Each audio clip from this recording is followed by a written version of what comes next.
Hello guys, सुबह का राधे राधे, जय श्री राम, जय जय राम। तो गाइस, आज हम आपको बहुत ही अच्छी कथा सुनाने जा रहे हैं। इस कथा से हमें और आपको ज्ञान भी प्राप्त होगा। तो गाइस, चलते हैं, आप और हम ये कथा सुनते हैं।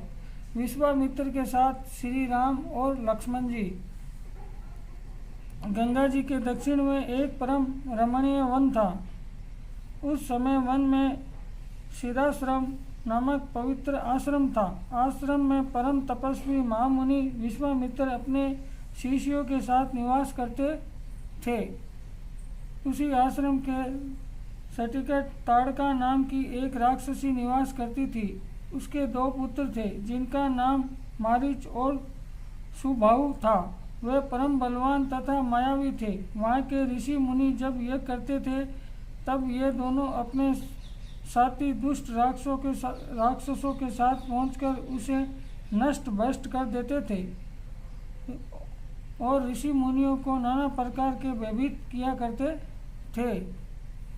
एक दिन महर्षि विश्वामित्र ने विचार किया कि धरती को राक्षसों के लिए अत्याचार से मुक्त करने के लिए श्री हरि महाराज दशरथ के यहाँ श्री राम रूप में अवतार ले लिया है।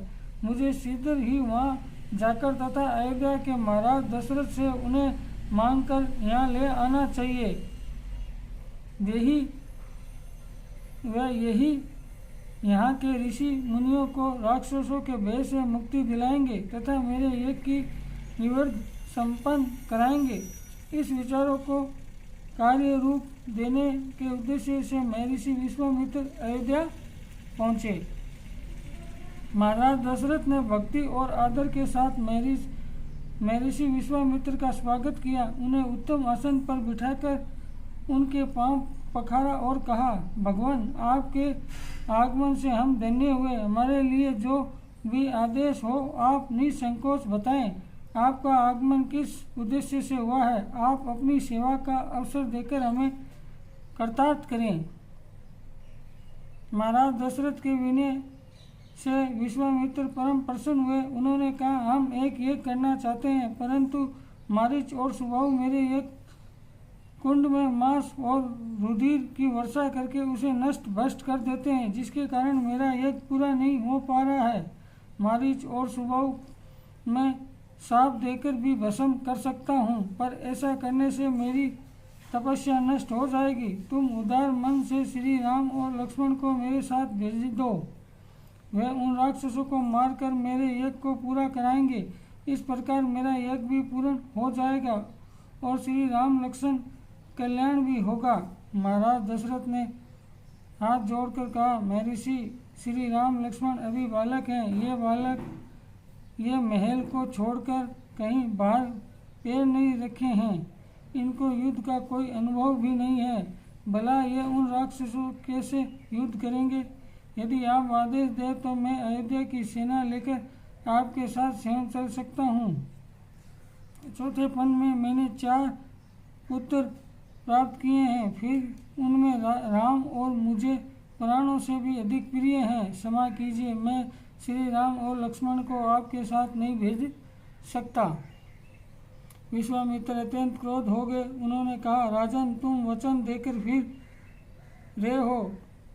तुम्हारे जैसे ज्ञानी को बच्चों के प्रति इतनी ममता नहीं रखनी चाहिए। यदि मैं आज भगवान विष्णु से कह देता तो वह भी वैकुंठ छोड़कर मेरी सहायता को आ जाते। शिव को आसन भी मेरे आदेशों को सुनकर हिल जाता। मुझे पछतावा है कि मैंने हाथ पसार कर तुमसे कुछ मांगा। तुमने तो अपने कुल की मर्यादा को ही खंडित कर दी। ठीक है, मैं वापस जाता हूँ।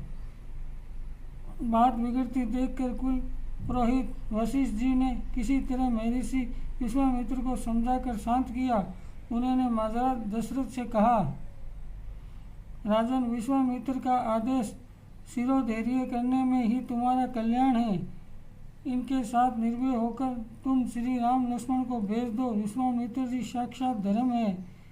इस संसार में विश्वामित्र जैसा शास्त्रों का ज्ञाता और कोई नहीं है। राक्षसों का संहार करना तो इनके बाएं हाथ का खेल है। ये देखते ही देखते संसार के संपूर्ण राक्षसों का संहार कर सकते हैं। फिर भी ये राम लक्ष्मण को राक्षसों के वध का श्रेय देना चाहते हैं। गुरु वशिष्ठ की बात मानकर महाराज दशरथ ने श्री राम लक्ष्मण को विश्वामित्र के साथ भेज दिया। पुरुषों में सिंह श्री राम लक्ष्मण सानंद विश्वामित्र के साथ मुनियों बेहरण करने के लिए चल पड़े।